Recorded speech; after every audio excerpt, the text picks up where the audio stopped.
C'est une différence d'expérience qui va forcément compter. L'expérience en finale de Ligue des Champions, ça compte, j'ai envie de dire, ça compte même énormément. Entre un joueur confirmé comme Sadio Mané de 30 ans et un joueur comme Vinicius, 21 ans, qui va disputer sa première finale, c'est incomparable. Sadio Mané, c'est déjà 4 grosses finales importantes sur les dernières années. 2 finales de Ligue des Champions, une remportée, 2 finales de Coupe d'Afrique, une remportée. À chaque fois, c'est peut-être pas un hasard, il perd la première pour ensuite revenir lors de l'édition suivante et la remporter. C'est ce qu'il a fait avec la Champions League, c'est ce qu'il a refait avec la CAN cet hiver.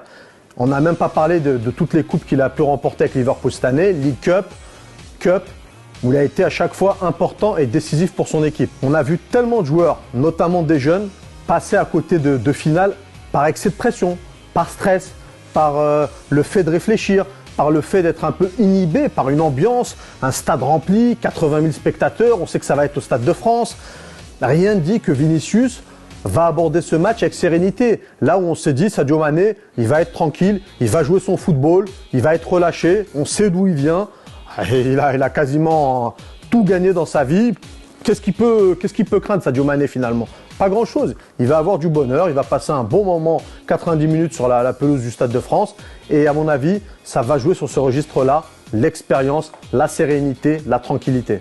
Alors oui, Sadio Mané a déjà 2 finales de Ligue des Champions à son actif. Il avait même marqué en 2018 contre le Real Madrid déjà.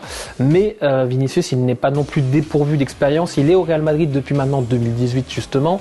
Des grands matchs, il en a joué avec le Real Madrid. Il sait maintenant ce qu'il faut faire pour être au top niveau. Il a véritablement passé encore un cap cette saison, notamment grâce à Carlo Ancelotti.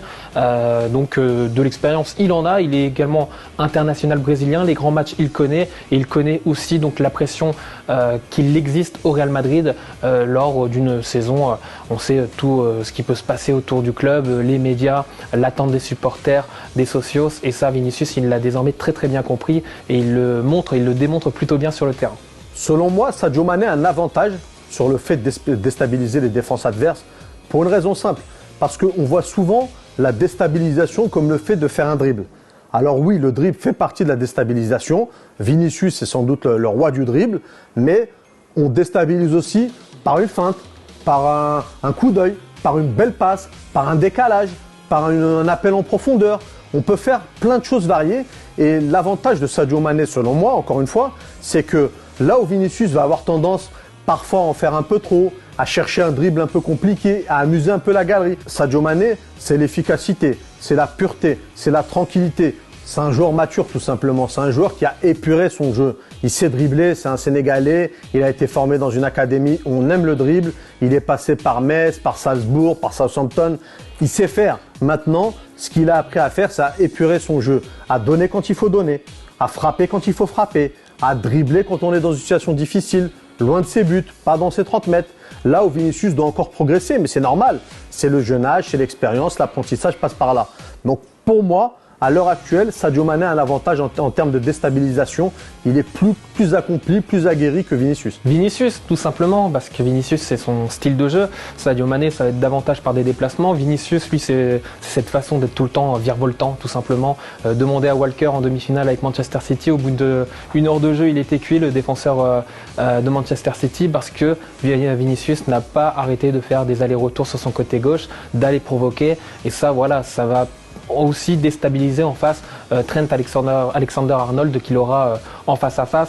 Et puis aussi, on peut peut-être parler de son efficacité nouvelle, j'ai presque envie de dire, pour Vinicius, qui a encore une fois passé un cap cette saison. 17 buts en Liga, 13 passes décisives, 3 buts en Ligue des Champions, 7 passes décisives. Donc voilà, il a montré qu'il est désormais capable de porter l'attaque du Real Madrid à côté de Karim Benzema, qu'il est un parfait complément de Karim Benzema, et ça le français et le brésilien se le rendent bien.